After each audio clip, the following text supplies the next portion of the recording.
German philosopher Friedrich Nietzsche once said, "That which doesn't kill you makes you stronger." The phrase is commonly referred to when one has gone through a harrowing experience. A very harrowing experience is the reason why the name Aisha Nabukeera remains vivid in many people's lives. Almost 13 years ago, the public was awash with the news of a young Aisha Nabukeera allegedly burnt by her stepmother. Then, she couldn't stand the immense pain and the mere look at her deep wounds around the chest, hands, and fingers. Today, she smiles at her past life after beating all odds to overcome the emotional and physical violence inflicted on her. We caught up with Nabukeera after her graduation in July this year, and she told us that she had healed both physically and emotionally and is now working to help other young children stay in violent-free environments. I have some foundation. It's called Aisha Nabukeera Foundation. Its aim is to advocate for children's rights and then fighting against child abuse, giving charity to those who are really in need.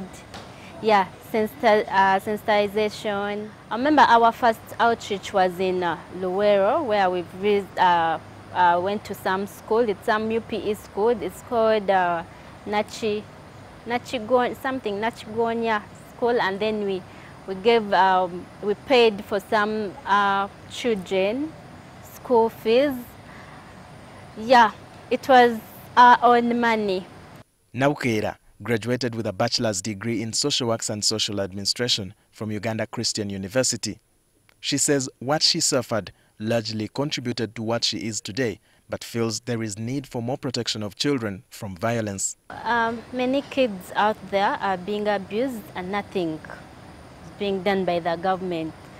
So I believe it's the government's role to protect its citizens, including children. Her message to the young people is to open up and speak about violence as a way of fighting it. Never to give up in life, no matter what, and never to look down on yourself because of what happened to you in the past. A survey conducted by UNICEF on violence against children in Uganda recommends the use of champions and role models to influence and speak out against violence against children. If you're looking at issues of sexual violence among girls, the highest perpetrators are men. So how do you engage the men then to be able to appreciate the intervention that you're making? So potential perpetrators, but also those who have been and are willing and able to voluntarily share their experiences and provide guidance as part of their own recovery and taking up responsibility in the communities. I think that it's something that we might want to look at on how do we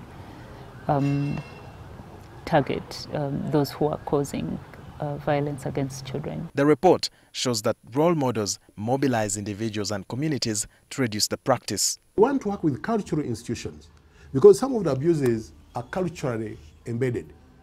For us, if you went and carried out FGM, female genital mutilation, on a girl child, in whatever part of Uganda, it is child abuse. We have given alternative sources of income to the women who carry out FGM as an income generating activity, because they are like surgeons. The report also shows that individuals transform from victims to advocates for social change in communities, which accelerates the fight to end violence against children. Entrenched cultural and patriarchal beliefs, attitudes and norms towards children and women perpetuate child and gender-based violence. The government of Uganda must understand that the cost of violence is quite high, and therefore for us to be able to address it, we must make it a priority. What am I saying? At the highest level, the government must commit resources to be able to address this problem. A lack of or inaccessibility to social, medical and legal services, especially in the most rural areas of the country, leave children without appropriate care and support when they most need it. Walter Mwesije, NTV.